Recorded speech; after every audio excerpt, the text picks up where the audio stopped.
ನಮಸ್ಕಾರ ನನ್ನೆಲ್ಲ ಆತ್ಮೀಯ ಅತಿಥಿ ಉಪನ್ಯಾಸಕ ಮಿತ್ರರಿಗೆ. ಆತ್ಮೀಯರೇ, ಇವತ್ತು ನಮ್ಮ ಹೋರಾಟ 24 ದಿನಗಳ ಕಳೆದು ಹೋಯಿತು. ಈಗಾಗಲೇ ನಾವು 10 ಸ್ಟೆಪ್ಗಳನ್ನು ಹತ್ತಿ ಬಿಟ್ಟಿದ್ದೇವೆ. ಕೇವಲ ಉಳಿದಿರ್ತಕ್ಕಂಥದ್ದು ಒಂದೇ ಒಂದು ಹಂತ. ದಯವಿಟ್ಟು ಈ ಹಂತದಲ್ಲಿ ತಾವ್ಯಾರೂ ಹೆದರದೆ ನೀವು ಕ್ಲಾಸ್ಗಳಿಗೆ ಹೋಗಲಿಕ್ಕೆ ಹೋಗಬೇಡಿ.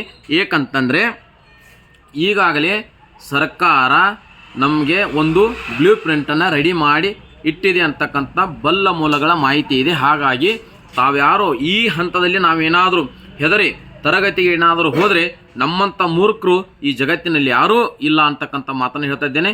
ವಿನಾಶಕಾಲೇ ವಿಪರೀತ ಬುದ್ಧಿ ಅಂತ. ಅದಕ್ಕಾಗಿ ನಮ್ಮ ವಿನಾಶಕ್ಕೆ ನಾವೇ ಕಾರಣರಾಗೋದು ಬೇಡ.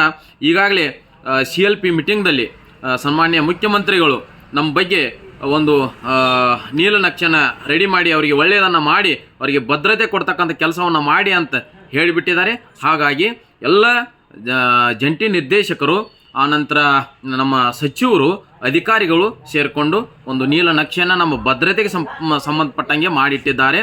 ಹಾಗಾಗಿ ನಮ್ಮನ್ನು ಕಾದು ನೋಡುವ ತಂತ್ರದಿಂದ ಅವರು ಕಾಯ್ತಾ ಇದ್ದಾರೆ. ಆದರೆ ನಾವು ಈ ಕಾದು ನೋಡುವ ತಂತ್ರಕ್ಕೆ ವಿರುದ್ಧವಾಗಿ ನಾವು ಈ ಹೋರಾಟವನ್ನು ಇನ್ನೊಂದು 3-4 ದಿವಸ, 2-3 ದಿವಸ ಭಾಳದ್ರೆ ಅಷ್ಟೊಂದು 2-3 ದಿವಸ ಕೊಂಡೊಯ್ದೀವಿ ಅಂತಂದರೆ ನಾವು ಇದರಲ್ಲಿ ಯಶಸ್ವಿ ಆಗೇ ಆಗ್ತೀವಿ ಅಂತಕ್ಕಂಥ ಮಾತನ್ನು ಹೇಳ್ತಾ ಇದ್ದೇನೆ.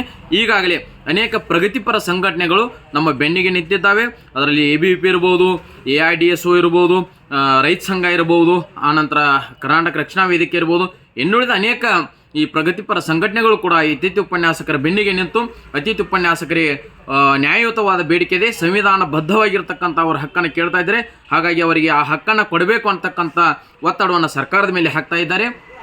ಹಾಗಾಗಿ ನಾವು ಈ ಹಂತದಲ್ಲಿ ಹೆದರದೆ ಕುಗ್ಗದೆ ಏನೇನೋ ಈ ಸಂದೇಶಗಳಿಗೆ ಕಿವಿಗೊಡದೆ ನಮಗೆ ಒಳ್ಳೆಯದಾಗೇ ಆಗತ್ತೆ. ಭಗವಂತನ ಮೇಲೆ ನಾವು ನಂಬಿಕೆಯನ್ನು ಇಟ್ಟು ಪ್ರಾಮಾಣಿಕವಾಗಿ ನಾವು ನೀವೆಲ್ಲರೂ ಹೋರಾಟವನ್ನು ಮಾಡ್ತಾ ಇದ್ದೇವೆ. ದಯವಿಟ್ಟು ತಮಗೆ ಒಂದು ಸಲಹೆ ಏನು ಅಂತಂದರೆ, 1,000 ರೂಪಾಯಿಗಳ ಆಸೆಗೋಸ್ಕರ ನೀವು ತರಗತಿಗಳಿಗೆ ಹೋಗ್ತಾ ಇರೋದು ಸರಿಯಲ್ಲ. ಹಾಗಾಗಿ ನಾವು ಈಗ 1,000 ರೂಪಾಯಿ ಹೋಗ್ಬೋದು, ಅಥವಾ ಒಂದು ತಿಂಗಳ ಪೇಮೆಂಟ್ ಹೋದ್ರೂ ಮುಂದಿನ ಜೀವನ ನಮ್ಮದು ಸುಖಮಯವಾಗಬೇಕಂತಂದರೆ ನಾವು ಈಗ ಒಂದು ತಿಂಗಳ ನಮ್ಮ ಸಂಬಳವನ್ನು ತ್ಯಾಗ ಮಾಡಿ ನಾವು ಈ ಹೋರಾಟದಲ್ಲಿ ಯಶಸ್ವಿ ಆಗೇ ಆಗ್ತೀವಿ ಅಂತಕ್ಕಂಥ ಮಾತನ್ನು ಹೇಳ್ತಾ ಇದ್ದೇನೆ.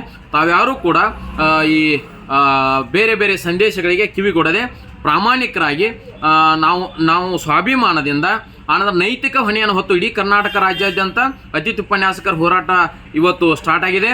ಅಂದರೆ 24 ದಿನಗಳವರೆಗೆ ನಾವು ಈ ಹೋರಾಟವನ್ನು ಮಾಡ್ತಾ ಬಂದಿದ್ದೇವೆ. ಇಡೀ ಕರ್ನಾಟಕ ರಾಜ್ಯಾದ್ಯಂತ ಮಾಡ್ತಾ ಇರುವಾಗ ನಾವು ನೈತಿಕ ಹೊಣೆ ಹೊತ್ತು ಸ್ವಾಭಿಮಾನದಿಂದ ತರಗತಿಗಳನ್ನು ಬಹಿಷ್ಕರಿಸಿ ದಯವಿಟ್ಟು ಯಾವುದೇ ವ್ಯಕ್ತಿಗಳ ಒಂದು ಊಹಾಪೋಹಗಳಿಗೆ ತಲೆಗೊಡದೆ ಈ ಒಂದು ಭಗವಂತ ಮೇಲೆ ನಂಬಿಕೆಯನ್ನು ಇಟ್ಟು ಹೋರಾಟವನ್ನು ಮಾಡೋಣ. ಯಶಸ್ವಿ ಆಗೇ ಆಗ್ತೇವೆ. 2-3 ದಿವಸ ಮಾತ್ರ ಕಾಯಿರಿ. ತಮಗೆ ವಿನಂತಿಯನ್ನು ಮಾಡ್ಕೊಳ್ತಾ ಇದ್ದೀನಿ. ಇನ್ನು 2-3 ದಿವಸದಲ್ಲಿ ಸಂದೇಶ ಬಂದೇ ಬರುತ್ತೆ, ಸಿಹಿ ಸುದ್ದಿ ಬಂದೇ ಬರುತ್ತೆ. ನಾವು ಸೇವಾ ಭದ್ರತೆಯನ್ನು ಪಡೆದುಕೊಂಡೇ ತರಗತಿಗಳಿಗೆ ಹೋಗೋಣ ಅಂತಕ್ಕಂಥ ಮಾತನ್ನು ಹೇಳ್ತಾ ಇದ್ದೀನಿ. ಈಗಾಗಲೇ ಸರ್ಕಾರ ಇಕ್ಕಟ್ಟಿಗೆ ಸಿಲುಕಿದೆ. ಪರೀಕ್ಷೆಗಳು ಸಮೀಪ ಬಂದಿವೆ. ಹಾಗಾಗಿ ಅವರಿಗೆ ಒತ್ತಡ ಬೀಳ್ತಾ ಇದ್ದೇವಿನ ತಾವ್ಯಾರು ಒತ್ತಡಕ್ಕೆ ಒಳಗಾಗುವ ಅವಶ್ಯಕತೆ ಇಲ್ಲ. ಹಾಗಾಗಿ ತಾವ್ಯಾರು ಒತ್ತಡಕ್ಕೆ ಒಳಗಾಗಬೇಡ್ರಿ, ಉದ್ವೇಗಕ್ಕೆ ಒಳಗಾಗಬೇಡ್ರಿ. ತಮಗೆ ಒಳ್ಳೆಯದ ದೇವರು ಮಾಡೇ ಮಾಡ್ತಾನೆ. ನೀವು ಎಲ್ಲರೂ ಕೂಡ ಒಗ್ಗಟ್ಟಾಗಿ ಈ ಹೋರಾಟವನ್ನು ಮುಂದುವರಿಸೋಣ ಅಂತಕ್ಕಂಥ ಮಾತನ್ನು ಹೇಳ್ತಾ ಇದ್ದೇನೆ.